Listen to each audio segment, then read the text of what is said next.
I know you guys heard me talk about in the past of selling the truck and moving on, but I'm not going to do that. I'm going to see this through no matter what it takes to get this fixed. I think I might have blew one of the turbos.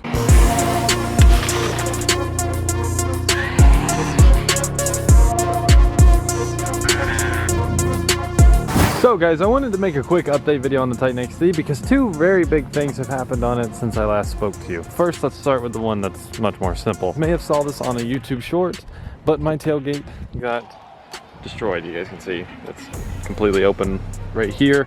And then it's not level anymore. It has dents going all up and down it in waves. And yeah, it doesn't line up anymore. I can open it sometimes if I unlock it. And yes, the tailgate's locked on these, so if I unlock it, push it, and open it. Sometimes, but most of the time not, just like that. So, and then the liner is completely destroyed. The whole tailgate is completely destroyed. And you guys can see to the left of these ratchet straps where the bed liner was scraped up. And then also right there, it's not really showing up on camera well because of the lighting, but right there is a massive dent. Pretty much what happens is I work in the shipping industry with, you know, cargo ships and car carrier ships and oil tankers and all that kind of stuff. And I was picking up 5,700 pounds in multiple boxes. Forklift operators at the airport were loading a 2,700 pound thing into the bed. And yes, that's a little bit over payload, but you gotta do what you gotta do. Yeah, they didn't really know what they were doing, and long story short, they hit the bed with it. They destroyed the tailgate, trying to pull it out, all this kind of stuff. And then I ended up not even putting it in my truck. I ended up having them take it out because I didn't want to wreck it even more. And then I got a U-Haul truck and took care of it. But the point is that destroyed the tailgate. I was just going to throw this in with a 240 video because that's really not that much of content. Really, all I can say is that maybe the airport people will pay for it. Maybe one of the shipping companies will pay for it. Maybe I'll have to pay for it out of pocket. I don't know yet. Tailgates for these are kind of expensive. But the reason I made this into a whole video of its own is because we ran into another issue on the truck. So I'm not even kidding, guys.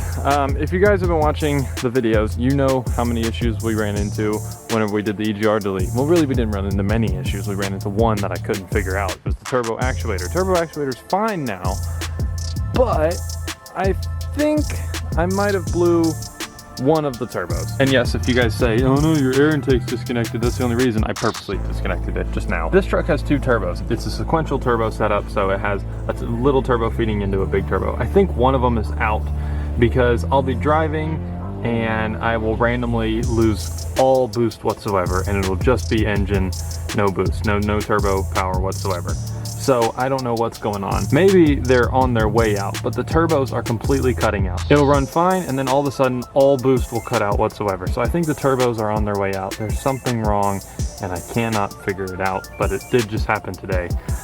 So I don't know what to do about that. This only happened like 2 hours ago. Here's the thoughts off the top of my head. Let's say it's a sensor issue. Then I need to, because it kind of makes sense if it's a sensor issue, because turbo PSI just cutting out and then coming back in. That's a little weird. That's not like what turbos typically do. The other thing is maybe the turbos are slowly going out. Those two possibilities, maybe there's more. If you guys have another idea, comment below of what it could be. With those two possibilities, I could technically get turbos from a junkyard. It's really, really, really hard to get turbos. It's even harder to get than actuators for these trucks because they really just don't make them anymore. Not impossible, but next to impossible. I'd probably go the whole junkyard turbo route before I go new turbo. One, save money, and also because it's just impossible to get. So I could either get junkyard ones and rebuild them by putting new wheels in them and stuff like that, and they'd be kind of cool. Or I could do a custom turbo setup on my own. I'm not gonna do CFT turbos. If you guys said no, CFT does make a turbo kit. They make two of them actually.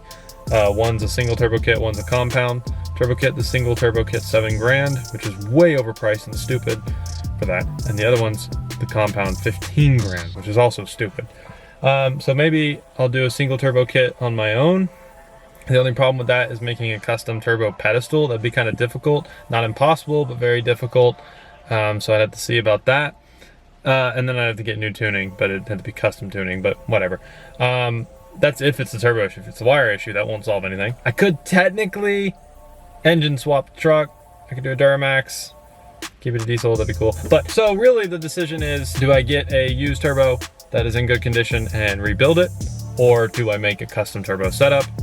That's kind of my only options, I think, unless I engine swap it. It's not an easy thing to figure out. But again, I don't know exactly what it is. Let me just readdress it so you guys can comment below what you guys think it might be. When it first happened, I was driving at 81 miles an hour on cruise control, and then all of a sudden, I just start dropping in speed, and I look down, I have no turbo PSI whatsoever, and it was almost like you just pulled both the turbos off and you were running on just the pure engine. Then I let the truck sit for a while off, I turned it back on, and then I had PSI again.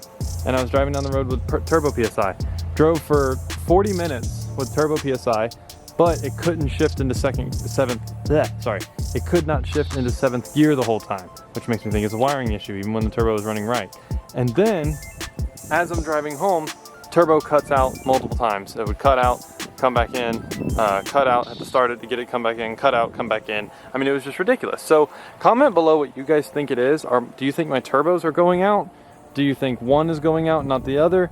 Do you think it's a wiring issue? I don't know. And also, comment below what you guys want to see. Should I do it, if it is the turbo messed up, should I do a custom turbo setup? Should I just get junkyard ones and rebuild them? Or should I engine swap it with a, you know, who knows what we could do. There's a lot of opportunities here of cool stuff we could do for the channel, but maybe it's just a wiring issue. I know the wiring harnesses on these trucks are notorious for going out. A lot of times the wiring harnesses will just completely go out and cause a lot of fuel issues and engine issues and turbo issues, so maybe it's that. It'd be kind of, I don't know how to diagnose if that's it. The other weird thing is no check engine lights whatsoever. So I don't know what that is. Now maybe the new actuator I got was bad. I don't know how that would cause it to completely have no boost whatsoever. That sounds a little weird, but I don't know. Comment below, guys, what you think it is, and tell me what you think about the ideas of how to fix it. I don't know exactly what to do, but although this is a very short video, it's really just an update video. Titan, these trucks, they're known for having issues, and you know, I thought I had a good one, but these trucks have issues. There's no way around that. The engines in these trucks are not great. When they're performing, they're great. I know you guys heard me talk about in the past of selling the truck and moving on, but I'm not going to do that. I'm going to see this through no matter what it takes to get this fixed, whether that's a simple wiring issue, a complex wiring issue, needs new turbos, needs a new custom turbo setup, or I just decide there are too many gremlins that come up in this engine now, in the past and in the future, and I don't want to deal with it, and I just fully engine swap it, which is actually more doable than you might think. I've been looking into that, but not that I'm going to do that. I'm just saying I've been kind of looking into it. Tell me what you guys think. This truck, honestly, just the issues left and right really is bothering me. So comment below, guys. So thanks for watching, guys. I'll see you in the next video where we finish the suspension on the 240SX and get it rolling on the ground.